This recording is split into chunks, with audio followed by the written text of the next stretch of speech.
Hey guys, you've probably heard that airing down your tires is one of the best ways to get more grip when you're going off-roading. It also lessens the impact on your suspension parts and reduces the bumps felt in the vehicle.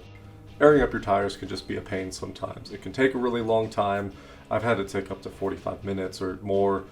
Using cheap air compressors, it can be a pain. Sometimes they just don't work, they malfunction. If you can find a gas station, sometimes you just have to hold it into the Schrader valve and sit there, and it just takes forever. So I thought there's got to be a better way to go about this. I've come up with a around $120 4-tire inflation system. I've watched a lot of reviews online on different compressors, and I've kind of DIY'd my own system here. So what I've decided to go with is 2 Harbor Freight 100 PSI compressors. It took me some time, but I think this is going to be the best system for hobbyists or people that are trying to get into off-roading. Now it is Harbor Freight based, so whatever you might think of them, I do think they have some quality products. I don't think if you're doing this every single weekend, this is going to be your best option. If you those expensive ones, they're expensive for a reason, go with those. But for those of you who do it more occasionally or are just trying to get into it, I think this is going to be a great option for you. I do have an upgraded version I'll show you near the end of the video that has a built-in deflation system as well as the inflation system, but that's around $200. Either way, you will need 2 12-volt outlets, and I've got a link to all the items in the description below. I'll show you the $120 version first. The amounts that are on the right are the totals for all the items you need, not the individual prices. I'll start off with the 100 PSI air compressor. Those were $24.99 a piece. Because I have the Harbor Inside Track membership, which kind of paid for itself with this. That was $36 a year. The normal price of these are $37.99 each. Usually Harbor Freight has 20% off one item coupons going most of the time, so you can get them a little bit cheaper as well. The 3/8 coupler and plugs are $8.99 a piece. And the reason I went with these, even though you don't need the plugs, you can use them by plugging them in the quick coupler to deflate your tire, though you will have to individually check your tire with an air pressure gauge. You might be able to save a tiny bit of money here if you buy just the coupler without the plugs, but I found them to be pretty close in price. Next up, we need the 1/4 inch coiled air hoses, and those are made out of poly. You'll need 4 of those, 1 for each tire. They're currently a clearance item for $647, but I'm sure you could find something comparable if they aren't available anymore. I really like these because the coil hoses make them easy and compact, and it keeps them from getting in the dirt and mud. And you can just inflate from inside the vehicle instead of having to do it on the ground. These are also a really good deal. 3/8 hoses might be a little bit more efficient, but they're going to cost you a lot more. And these are already pre-built, so you don't have to mess with hoses and fittings, as those can be a real pain. And you'll need a whole bunch of tools and a whole bunch of time to make that happen, and it's just not worth it in my opinion. You'll also need a 1/4 inch NPT Brass T-Connector to split the air into both of the hoses to go to the tires. You also need 4 air chucks that'll attach to the ends of those hoses to inflate on the actual tires. The ones I'm using in this video were $20 on Amazon, but should be pretty comparable.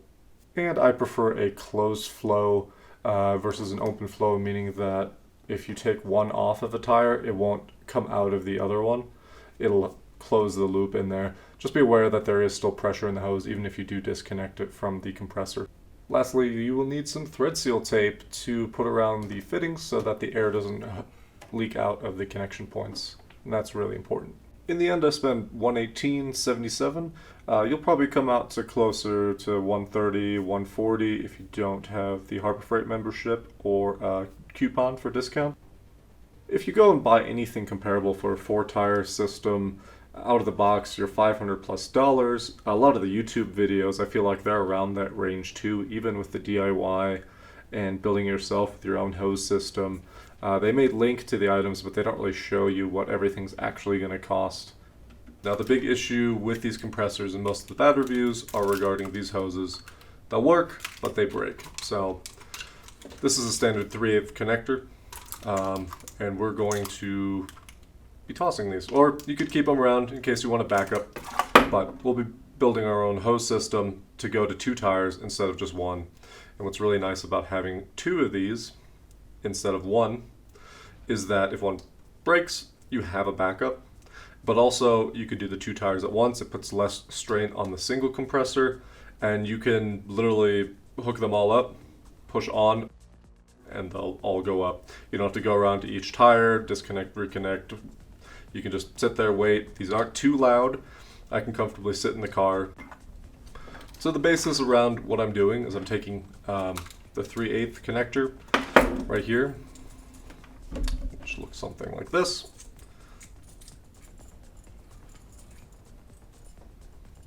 And we're connecting that instead of the default tube.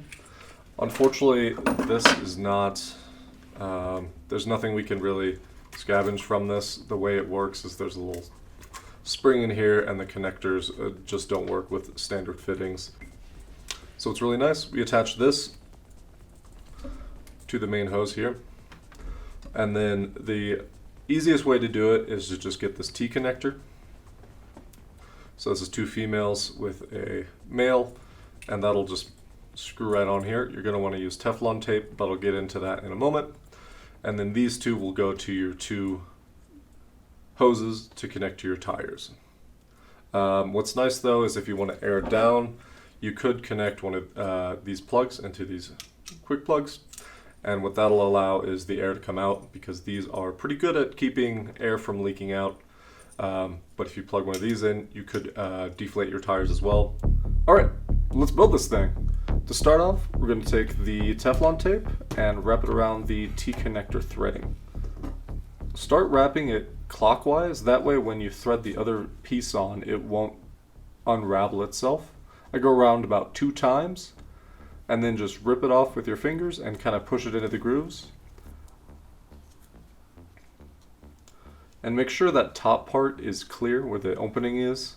You can kind of just use your finger to push anything that overlaps off to the side.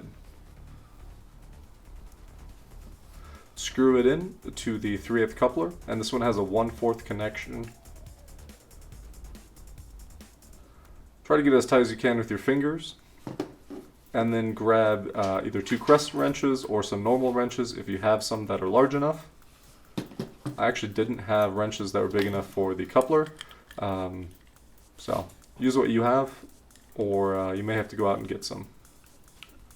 Get these connections nice and tight, and definitely be careful with your fingers, especially with the other fittings. When the crescent wrenches overlap, it's really easy to pinch your fingers in there. Get it really nice and tight. I didn't want to overdo this one since the T-connector was kind of an awkward grip.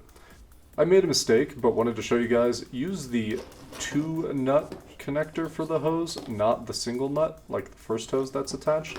What that allows is the hose to swivel on the T connection, and that just gives a little more play there, and you don't really need that on the tire side because it already can rotate. Apply the tape thread tape as well, same as before, 2 times around, and then tighten that connection hand tight. Be careful with the hose, it's a little bit awkward, especially when you're putting the second hose on. Grab a wrench to tighten it down, and this one I was able to get nice and tight. Then do the same for the second hose, and get ready to attach the tire chuck. Apply the Teflon tape, tighten on the air chuck by hand, and tighten it with a couple of wrenches.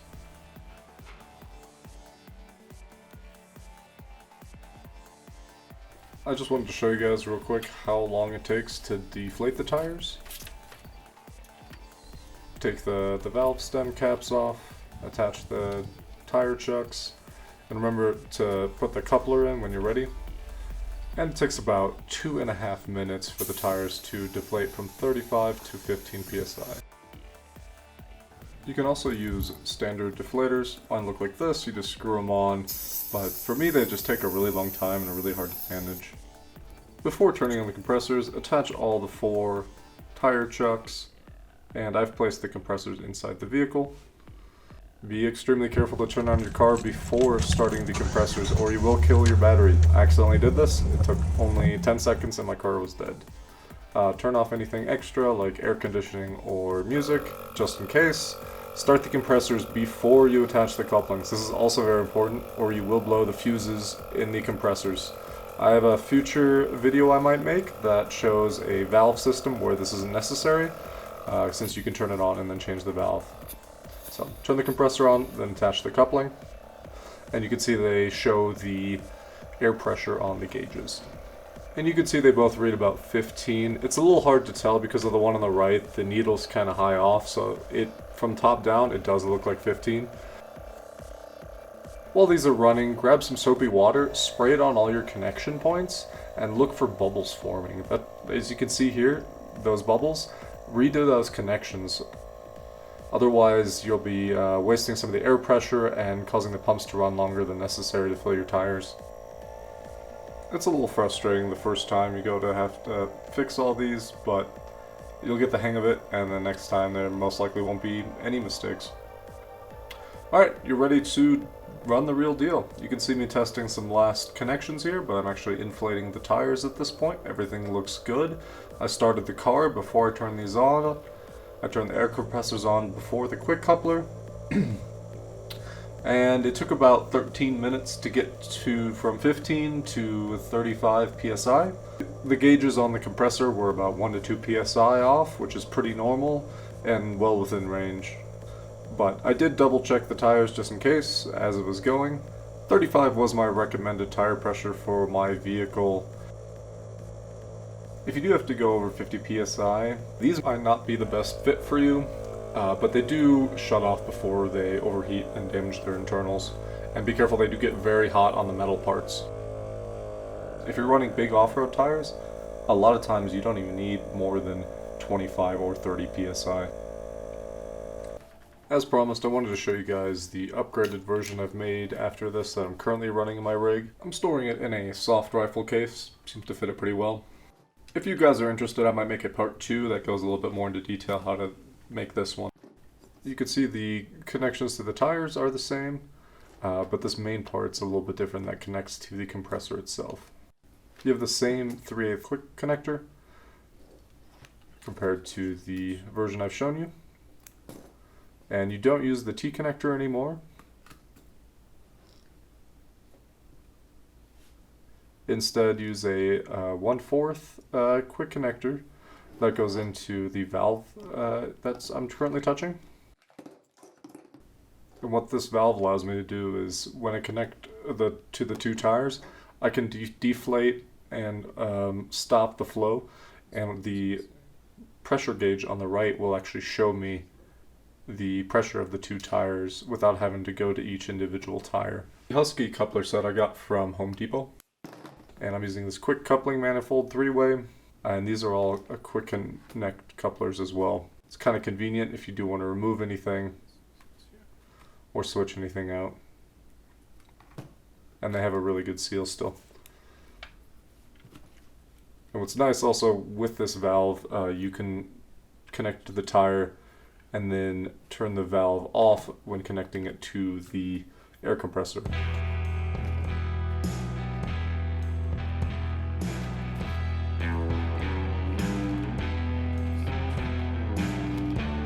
If you found this useful, like and subscribe, and leave those trashy comments below.